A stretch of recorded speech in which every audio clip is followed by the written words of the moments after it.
with the governor. He spent $54,000 to a drug dealer and a thief and can't get it back. Money was made available to print license plates that had a very artistic design on it, and because Nebraskans can grasp small things, there was an uproar about that license plate design like nothing that I have seen in a long time in this state. Maybe at a football game that Nebraska was supposed to win and lost, but then there'd be a sense of depression and they'd be saying fire the coach and such things as that, but it wouldn't be ongoing. Now, as somebody who draws pictures, I sympathize with the individual who drew the picture from which that license plate got its fame. So I thought I'd write a little rhyme about it. It's what soweth the sower. Or I could have called it, sow the wind and reap the whirlwind. But anyway, for the record, beauty is in the eye of the beholder. Two in that eye are the good and the bad.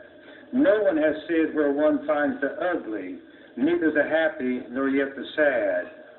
Art is something that any may talk about, although such talk is no more than opinion. One thing distinguishes this talk from all other: talkers need not hail from artists' dominion. Let's say the subject were science of rockets. Talkers should be rich in facts of propulsion. Or if the topic be disgusting items, one, it would seem, should understand revulsion. Only in one realm, the universe of art, are all qualified opinions to spout. This piece of art may make one softly mutter, yet cause the next viewer loudly to shout. Maybe the true goal of all art is simple, and it is not universal satisfaction. Rather, the highest of art's goals is served when it engenders any strong reaction. So, depicting on license plates the sower may be the imagery that's most deserved. Lively, robust public discourse it fostered, art's highest goal, therefore, is served. It was fun and quickly done, and all that you have on this license plate is the rendering by an artist of an image of a sower. And whoever looked at it was impressed, and it became the symbol of Nebraska. And the resulting furor symbolizes the mentality of Nebraskans. They're able to understand something like a picture on a license plate, and they see all kinds of things in it. Now, some people who know a bit about psychology could call this a Rorschach test. You make an ink blot and ask a person, what do you see when you look at that? And through all of my reading, I have yet to read where anybody looked at an ink blot on a Rorschach test and when asked, what does that make you think of? And the answer was an ink blot. I don't know what Rorschach would have thought if a person said that something reminded him of exactly what it is. Now, I saw a movie. I don't remember if it was The Dirty Dozen, but there was a fellow who plays tough man roles, and he was being questioned. He was one of these criminals who would be given a reprieve. They may have all been on death row if they would go on this mission to Germany. So they all had to be tested psychologically to see if they were suitable. So, oh, by the way, his last name was Bronson, but I won't tell you his first name, and he had a mustache that gave him a very distinctive look. And when he was in a movie called Once Upon a Time in the West, he was having a face down with some guys, and the camera came very close to his eyes, and his upper lid kind of drooped down over his eye, but you could see the entire pupil, and they looked exactly like the eyes of a mountain lion. So when he was giving his Rorschach test, they held up this image. They said, he said, "What does that make you think of?" He said, "The Chicago Cubs." So that was all right. So they put a different blot on it and put it together and said, "What does that make you think of?" He said, "The Chicago Cubs." So they did that 4 times, and the guy asked him, "Why do you keep saying that?" He said, "Well, everything makes me think of the Chicago Cubs." So he was suitable. That's the kind of thing they do in movies. But on the subject of Charles Bronson, he was in this movie, Once Upon a Time in the West, and it was made in Italy. That's why they call them spaghetti westerns. Not because Italians made the movies, not because people ate spaghetti, but because they were made in Italy. They could always find terrain that would look like what they wanted for a western. So the train came in, it was due to come in, and all these guys were sitting around at the station. One guy had a cock eye, and he was sitting there, and they focused on his eye to catch your interest. And then a fly entered, and I don't know how they trained the fly to do this, but the fly flew around. You could hear him buzzing, and the guy would track it. When it went to one side, he tracked it with his good eye. When it went to the other side, he let that wandering eye just follow the fly everywhere he went. Then finally, the fly landed, and this guy had his pistol, and he turned the barrel down and trapped the fly in the barrel of the pistol, and he held it up to his ear, and you could hear the poor little trapped creature buzzing, trying to find a way out. And this guy closed both of his eyes, his good one and his bad one, and smiled very contentedly. There was another one of the people sitting there, and water was dripping from the ceiling, and he had a hat, like a cowboy hat, except it was concave at the top, and the water was collecting in the top of his hat. And when there was enough water in his hat, he slowly took it off. The camera followed it as it was doing. He turned it up and drank the water, and then put the hat back on his head. Then you heard the train whistle.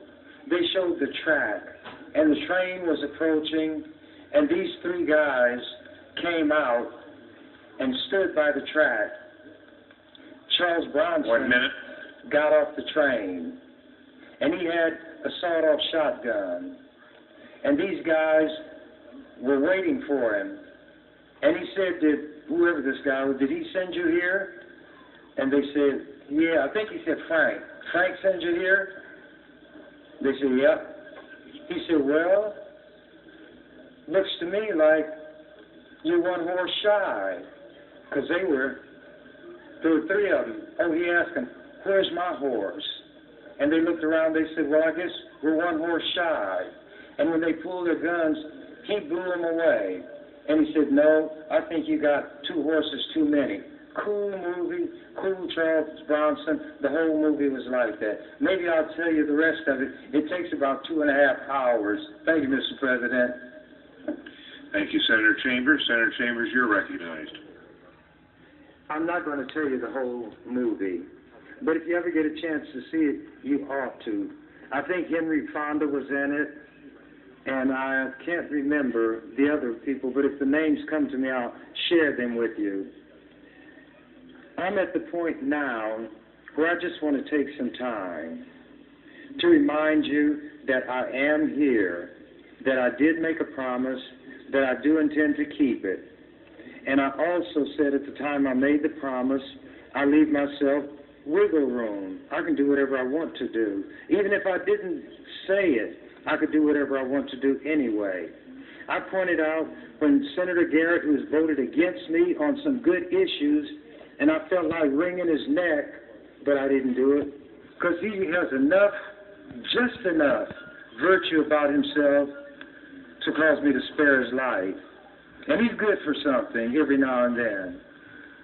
But at any rate, I made it clear that when his bill came up last night, I was not going to mess with that. I believe in it. So I did not mess with it. I spoke in favor of it. And that was primarily because it related to the welfare of children who cannot really help themselves and who, I'm sure, did not commit any sin, such as Christians would say, which motivated a vindictive, hateful, cruel God to curse that which he created.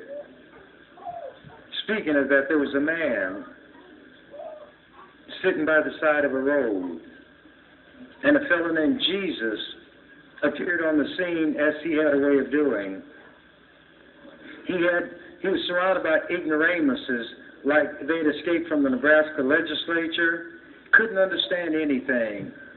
In fact, I think one of them may have been Senator Garrett, because one of the most remarkable comments that I ever heard or read in the Bible was when these ignoramuses were standing around and Jesus was about to do something, and they interrupted. And you know what somebody hollered way from the back? Hey, you stuck on stupid. In the Bible. Hey, you stuck on stupid. A smile crawled across the Savior's face. And he looked out there and said, that's my kind of man. And you know what the occasion was? This guy was beside the road. He was blind, had been born blind, and he begged. And all these righteous people would see him out there begging. Nobody ever thought to see whether there was shelter that he needed and they could provide it. But they kept every one of the commandments, by the way. So, from the disciples, and Jesus came upon this man, the disciples were perceptive enough to realize that Jesus was a clever fellow, and you could not ask him a question that he wouldn't give some kind of answer to. So they said, Lord, who did sin that he should be born blind? And Jesus said, nobody sinned. They said, then why is he born blind? And Jesus said, in order that you may see the power of God. 1 minute. Jesus was very dramatic. The master of drama. So guess what Jesus did? I'll give you one guess. Guess what he did? He healed him. And the eyes that had been unable to see since birth saw with 20/20 vision. And those are the kind of things that were done in those days, we're told. And it certainly doesn't happen in these days. But who knows? Anything is possible. Thank you, Mr. President. Senator Chambers, you're recognized. But I'm not here to talk about that. I'm here to talk about the legislature some more. There are times, there's at least one time I can think of, when the legislature did itself proud. And that's when those of you who voted that way voted to abolish the death penalty and to override the governor's veto. And I told you what my definition of courage is. It took no courage from me because I didn't have any fear, no matter what anybody said to, of, or about me. But I know some of my colleagues were under a tremendous amount of pressure, some of them a pressure that they may not have experienced up to that time. And if they had experienced great pressure, it wasn't exactly of that kind. And it wasn't just a momentary thing that's here today and gone this afternoon. Not even that's here today and gone tomorrow. But it extended over a period of days. And all manner of pressure was brought to bear. And for once, if never again, Men and women who were thought by some to be a flock of sheep behaved like a pride of lions. And my friends, the mountain lions, if they spoke English, would say, "I'm proud of you. I thought you were sheep." But even a mountain lion can be mistaken. You never know what is in people. You never know what it would take to elicit that which they may not have even realized was within them. So, you look at people as complex entities. Sometimes they behave in a way that comports with that covering over their brain, which means a bonehead. But that should make you proud. Nature does not waste any resources. So if nature gave you a hard, thick skull, don't be ashamed. That is telling you that nature feels that what's inside that skull is very, very precious, and it has to be protected, and therefore more protection is given to that than any other part of your body. Even your heart. Your brain has a better shield than your heart. I could take this pencil and find the right rib and run it through and kill you. Let me take this pencil and stab Senator Hilkeman on the head with my pencil. It wouldn't be good for anything after that, or anybody on the head. Those are just little things we can think about and talk about when we have nothing to do except be together and pass some time together. And now my sense of enjoyment is coming back. I knew today would be a bad day if it were to be judged by the activities of the senators. But you have to look beyond that. All of that is transitory. It won't make as much difference next week as it might make today. A year from now, less difference. And during the upcoming session, all these assurances they gave Senator Mello will be completely forgotten, and he won't be here to hold them to account. And even if he were, they tell him that was yesterday, and yesterday's gone. And you know better than that. We're all in politics. We know a politician's word doesn't mean anything. In fact, their favorite expression is never say never. But while saying never say never, they said never twice. Said never twice to tell you never say never. That's how much sense politicians make. No sense at all. And most people talk that way.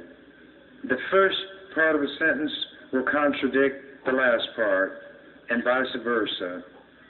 But we are so accustomed to communicating with each other, and I touched on this earlier, we try to figure what somebody means. There was a famous mayor of Chicago named Richard Daley, and he spoke in such jumbled language that if you printed it the way he spoke it, nobody understood it, and one reporter did it, and Daley looked at it, he said, "That doesn't make sense." And the reporter said, "Mr. Mayor, that's exactly what you said." He said, "Don't print what I say, print what I mean." Time, Senator. That's what he actually said. Thank you, Mr. President. And you're recognized. Close on your bracket motion.